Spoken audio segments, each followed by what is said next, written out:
Hello students, welcome again. आज हम एक नए टॉपिक का अध्ययन करेंगे और उस टॉपिक का नाम है verbs not used in continuous tense. यानी कि कुछ वर्ब्स ऐसी वर्ब्स होंगी जिनका हम लोग कॉन्टिन्यूअस टेंस में यूज नहीं करेंगे। तो सबसे पहले इनको कौन सी ऐसी वर्ब्स होंगी और उनका यूज हम लोग कॉन्टिन्यूअस टेंस में नहीं करेंगे, उनके विषय में हम लोग जानते हैं। वर्ब को हम लोग पहले दो कैटेगरी में बांट लेते हैं। दो कैटेगरी कौन सी होंगी? वैसे तो बहुत सारे वर्ब्स हैं, लेकिन यहाँ पर हम दो कैटेगरी की बात करने जा रहे हैं। एक आपका स्टेटिक वर्ब्स और दूसरी आपकी है एक्शन वर्ब। एक्शन वर्ब इसमें फिजिकल एक्टिविटीज होती हैं, फिजिकल मूवमेंट होंगे, वो आपकी एक्शन वर्ब्स कहलाएंगी। जैसे आपका लर्निंग है, जैसे आपका प्लेइंग है, रनिंग है, स्विमिंग है।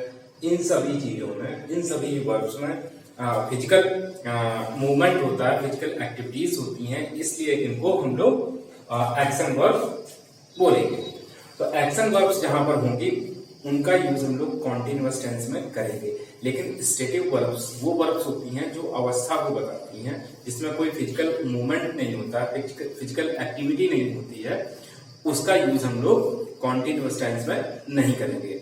तो अभी हम लोग जानेंगे कि कौन सी स्टेटिक वर्ब्स हैं, कौन सी हमारी एक्शन वर्ब्स हैं। तो स्टेटिक वर्ब्स कौन सी है? नंबर वन आपकी मैंने यहाँ लिख रखा है वर्ब ऑफ सेंसेस।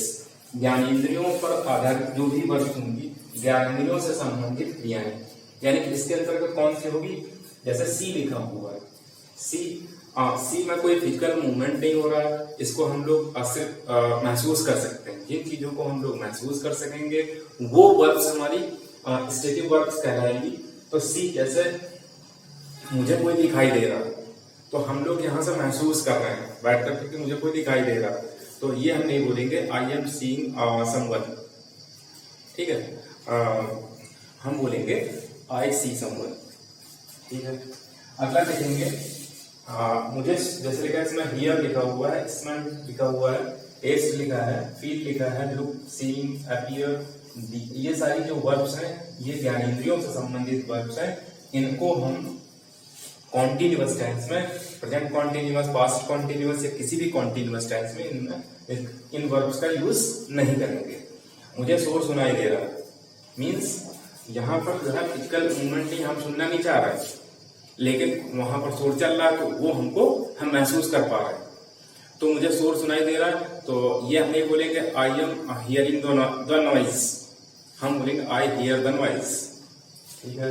आगे आते हैं वर्ब ऑफ फीलिंग। भावनाओं से संबंधित जो क्रियाएं होंगी वो कौन सी होंगी?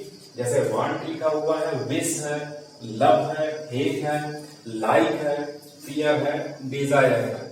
जैसे मैं तुमसे प्यार करता हूं तो आई लव यू हम लोग बोलते हैं। मैं तुमसे प्यार कर रहा हूं मीन्स यहाँ पर हम लोग सिर्फ महसूस कर रहा हूँ, तभी हमको आई लव हिम या आई लव यू इस टाइप से हम यूज करेंगे। मैं उससे घृणा कर रहा हूँ, इसका मतलब ये नहीं है कि घृणा कोई ऐसी एक्टिविटी नहीं है जिसको हम लोग देख सकें, इसको सिर्फ महसूस कर सकते हैं। तो इनका यूज हम लोग कॉन्टिन्यूअस में नहीं करेंगे। तो वहां पर भी हमको लिखेंगे I hate him, I hate you, इस तरीके से हम लोग यूज करेंगे। आगे देखते हैं वर्ब ऑफ मेंटल एक्टिविटीज। मानसिक क्रियाएं कुछ होती हैं और वो कौन सी क्रियाएं होंगी? एग्री है, बिलीव है, एक्सेप्ट है, नो है, फॉरगेट है, रिमेम्बर है, अंडरस्टैंड है, थिंक है। ऐसी बहुत सारी और भी वर्ब्स हो सकती हैं। जैसे हमको बोलना हो मैं सब कुछ समझ रहा हूं, इसमें कोई फिजिकल एक्टिविटी नहीं हो रही है, इसमें सिर्फ महसूस कर पा रहे हैं। मैं सब कुछ समझ रहा हूं, I understand everything, I am understanding everything is wrong sentence, ठीक है। तो ये आपने देखा है यहाँ पर वर्ब ऑफ मेंटल एक्टिविटीज से रिलेटेड जो भी वर्ब्स होंगी उनका यूज कॉन्टिन्यूअस टेंस में नहीं करेंगे। आगे देखेंगे वर्ब ऑफ पोजेशन।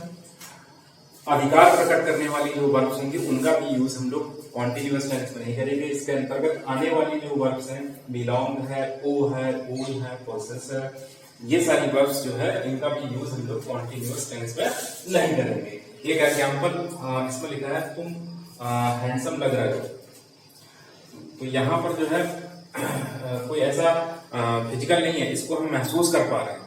यहाँ पर कोई फिजिकल एक्टिविटी नहीं है, फिजिकल एक्शन नहीं है, सिर्फ महसूस करने वाली वर्ब यहाँ पर यूज हो रही है, तो यानी कि स्टेटिव वर्ब यूज हो रही है। इसका मतलब है इस सेंटेंस का जो ट्रांसलेशन होगा यू लुक हैंडसम, ना कि यू आर लुकिंग हैंडसम। तो आपने देखा, लेकिन कुछ वर्ब्स ऐसी भी होंगी जो जिनका यूज हम लोग कॉन्टिन्यूअस टेंस में कर भी लेंगे। जैसे लिखा हुआ है स्मेल लिखा है, स्मेल में दो चीजें हमने इसमें लिखी है। जब ऑटोमेटिकली कोई भी चीज महक रही है या दुर्गंध दे रही है तो वहां पर हम लोग उसका यूज मतलब कॉन्टिन्यूअस टेंस में नहीं करेंगे, ठीक है। दूसरा, जब हम उसको इंटेंशनली सूंघने की कोशिश कर रहे हैं तो फिर वहां पर हम लोग उसका यूज कॉन्टिन्यूअस में करेंगे।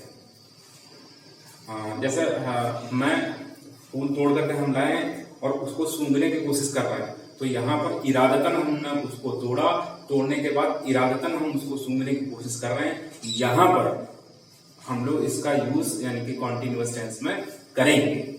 और ऑटोमेटिकली पेड़ में अगर वो लगा हुआ है और वो मतलब स्मेल फेंक रहा है, यहाँ पर हम इसका यूज कॉन्टिन्यूअस टेंस में नहीं करेंगे। नेक्स्ट देखिए सी लिखा हुआ है, जब हम कोई चीज आंखों से देखेंगे तो वहां पर हम लोग कॉन्टिन्यूअस टेंस में इसका यूज नहीं करेंगे, ठीक है। मुझे गेट पर कोई दिखाई दे रहा है, यहां से हम महसूस कर पा रहे हैं, तो यहाँ पर हम लोग इसका सेंटेंस में कॉन्टिन्यूअस टेंस में इसका यूज नहीं करेंगे। यानी कि हम ये नहीं बोलेंगे I am seeing someone at the gate, ये सेंटेंस आपका गलत होगा। इसमें हम लिखेंगे I see someone at the gate. लेकिन वो कौन सी कंडीशन होगी जिसमें हम लोग सी का मतलब होगा जहां पर मिलने की बात हो रही है, किसी भी व्यक्ति से मिलने की बात हो रही होगी, तो वहां पर यूज करेंगे, इसका यूज कॉन्टिन्यूअस टेंस में करेंगे। नेक्स्ट देखिए, जब एक दूसरा वर्ड है आपका हियर लिखा हुआ है, जब हम कोई चीज कानों से सुनेंगे तो वहां पर हम लोग कॉन्टिन्यूअस में इसका यूज नहीं करेंगे।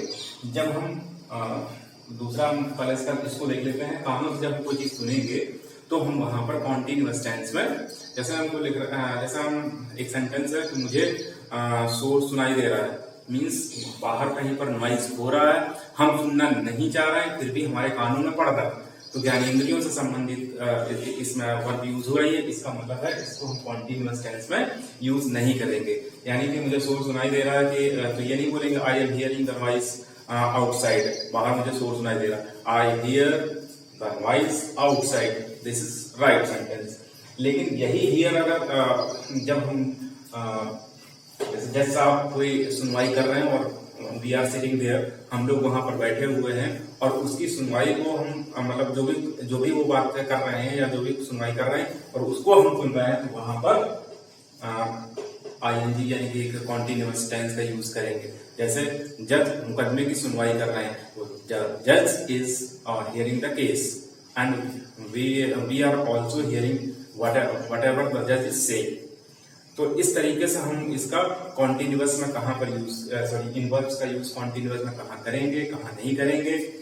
तो ये आपने देखा कि इसमें जो स्टेटिव वर्ब्स होंगी, जहां पर फीलिंग वर्ड्स होंगी, जहां पर ज्ञानेंद्रियों से संबंधित जो क्रियाएं होंगी, भावनाओं से संबंधित जो क्रियाएं होंगी, मानसिक क्रियाएं होंगी, उनमें हम इनका यूज यानी कि कॉन्टिन्यूअस में नहीं करेंगे। तो आई होप आपको ये वीडियो अच्छा लगा होगा। Thank you.